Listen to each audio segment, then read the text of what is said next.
You're watching the new TV series on Netflix called Sandokan. You just think it's a pirate story.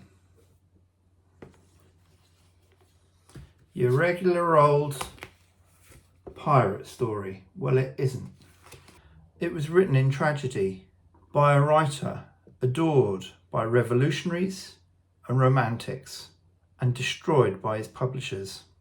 A man who inspired many, but he lost everything in the process. The work of Emilio Salgari was much maligned by the critics, but it remained deeply influential. People including movie director Sergio Leone of the spaghetti western genre was inspired by Salgari's pirate adventurers. Pietro Mascagni, the opera composer, owned 50 Salgari books. The Argentinian revolutionary Che Guevara read over 60 of his books. Director Federico Fellini, Chilean author Isabel Allende, Carlos Fuentes, Gabriel García Márquez, Jorge Luis Borges, Pablo Neruda, and Umberto Eco all read Salgari as children. So what's the story? Emilio Salgari was born in Verona in 1862. He went on to become the pioneer of Italian adventure fiction and deeply influenced Italian culture. In this period, Europe and its monarchies were still reeling from the French Revolution of 1789. The yearning for republicanism had swept across Europe, and there had been cross-European revolutions in 1848. The Kingdom of Italy had been recently unified, and his hometown of Verona released from the occupation of the Austrian Empire in 1866.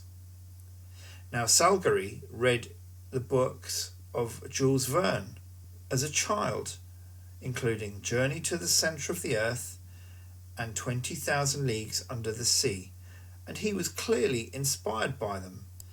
Emilio Salgari dropped out of Nautical College in Venice in 1881 and began to work as a journalist. His adventures first appeared in publication in 1883. He enjoyed a happy marriage with his wife from 1892, an actress, Ida Peruzzi, nicknamed Aida. He began to publish his most famous novels from 1898, but his wife's health began to deteriorate in 1903. Living both in Turin and Geneva, he wrote about far-flung places around the globe, even though he had never travelled outside of Italy. Indeed, his only travel was a 3-month boat trip along the Adriatic coast, although he claimed he had travelled widely. In reality, Salgari was a diligent researcher. He used encyclopedias, maps and travel accounts to build up his detailed fictional worlds. He drew on the experiences of sailors, his own imagination, to populate his novels with pirates, tigers, as he idealised faraway lands, creating enduring characters like Sandokan who battled injustice. It is understood that Salgari made great use of the recorded experiences of Spanish naval captain Carlos Quateroni Fernandez. All this time, Emilio lived a lifetime of poverty. He had mental health struggles and felt he was exploited at the hands of his publishers, Antonio Donath in Geneva and Bemporad in Florence. He struggled with a very heavy workload. Extensively researching his books in the library, he smoked heavily, and he brought up his children alone due to his unwell wife.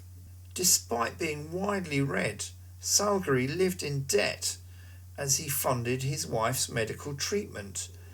When his wife was committed finally to a mental institution, Salgari went on to commit ritual suicide in 1911, leaving a famous note for his publisher. "To you that have grown rich from the sweat of my brow, while keeping myself and my family in misery.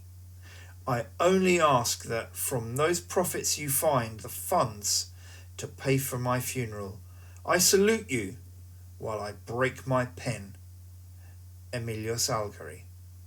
Salgari's father committed suicide.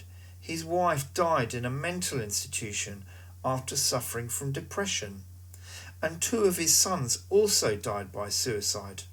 The late 19th century writer Luigi Motta, a long-time collaborator with Emilio, went on to write sequels to the famous Sandokan books.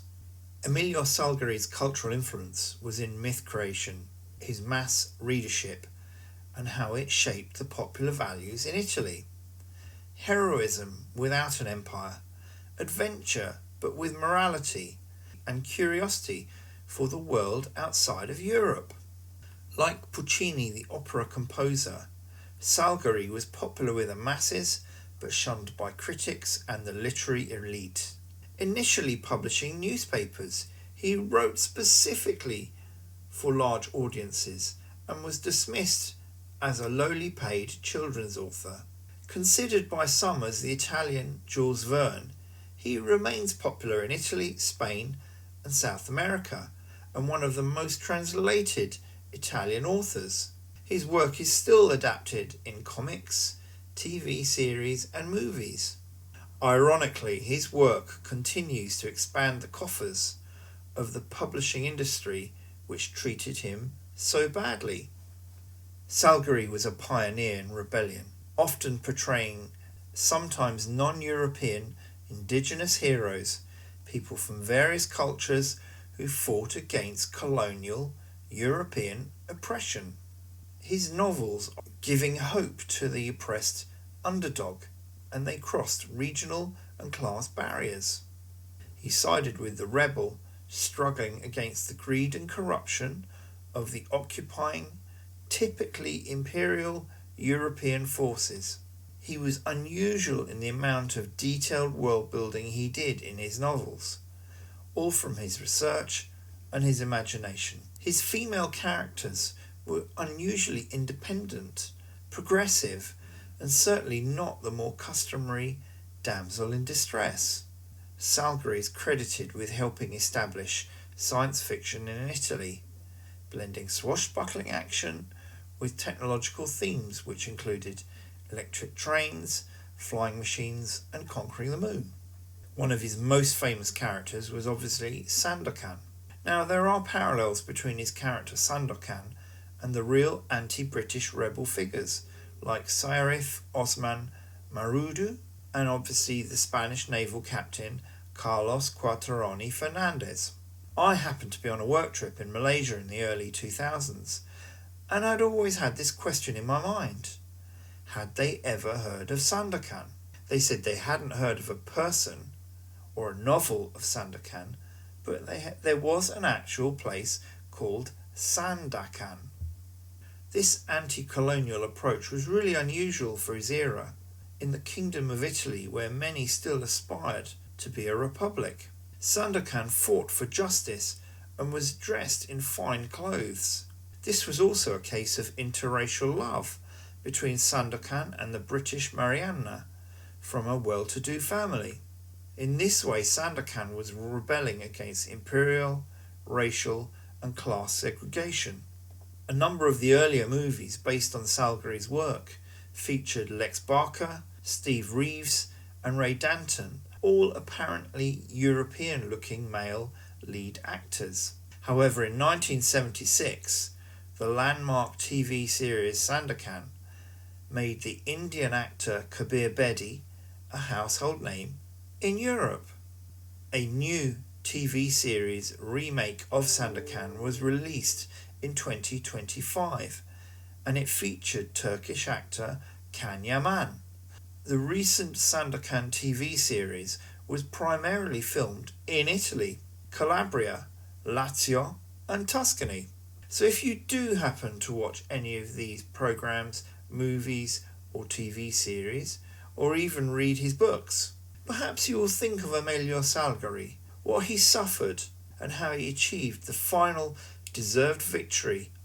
Click here to get even closer to Italy and Sicily.